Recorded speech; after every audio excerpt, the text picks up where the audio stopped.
ထောက်သွင်းမယ်တန့်စင်မယ်ဆိုတဲ့စီးခံခွက်တစ်ခုကိုယူပြီးအဲ့ဒီခွက်တွေကိုစီးစတင်စုဆောင်ပေးရပါမယ်ကိုသုံးမဲ့ပစ္စည်းကိုအရင်ဆုံးညွှန်ကြားချက်ဖတ်ကြည့်ရပါမယ်နော်စီးတဲ့နှစ်လို့စစ်ဆေးရမယ်စီးစစ်တန် dipstick ဆိုလို့ရှိရင်ဒီစီးစစ်တန်ကိုစီးခွက်ထဲဘလောက်အတိုင်းအတာထိညှစ်ရမလဲလို့စီးစစ်တဲ့အတန်မှာအရာအကြောင်းအရာမြင်းသေးသေးလေးတစ်ခုပေးထားတာရှိပါတယ်အဲ့ဒီပေးထားတဲ့အတိုင်းကိုထောင်လျက်အနေထားနဲ့စီးတဲ့ကိုစီးစစ်တန်နှစ်လို့စစ်ဆေးပေးရမှာဖြစ်ပါတယ်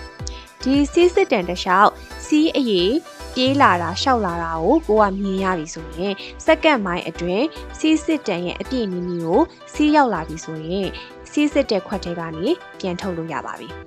ဒါက dipstick လို့ခေါ်တဲ့စီးစစ်တန်နှစ်လို့စစ်ဆေးရတဲ့စီးစစ်ပစ္စည်းအကြောင်းပေါ့ဒီလိုနဲ့သဘောတရားအတူတူပဲဖြစ်တဲ့စီးစစ်ပစ္စည်းနောက်တစ်မျိုးရှိပါတယ်ဒီပစ္စည်းကသူ့ရဲ့အိတ်ထဲမှာtest kit တစ်ခုရယ် plastic အဆက်ချအတန်ကလေးတစ်ခုရယ်နှစ်ခုပါမှာဖြစ်ပါတယ်။ဒါဖြင့်စူဆောင်းထားပြီးသားစီးကို plastic အဆက်ချအတန်လေးနဲ့နှစ်လို့စီးကိုရယူလိုက်ပါ။ပြီးရင် test kit ရဲ့စီးထည့်ရန်နေရာမှာစီးအဆက်ချပေးရမှာဖြစ်ပါတယ်။အဆက်ဘယ်နှဆက်ချရမလဲ2ဆက်လား3ဆက်လားဆိုရင်ဒီစီးစစ်ပစ္စည်းရဲ့ညွှန်ကြားစာတမ်းကိုကအရင်ဖတ်ထားပေးရမှာပေါ့နော်။ဒါကအခုအသုံးပြုမဲ့ပစ္စည်း test kit ရဲ့ company တစ်စိတ်အပေါ်မူတည်လို့သတ်မှတ်ထားတာမျိုးလို့ပြောရမှာဖြစ်ပါတယ်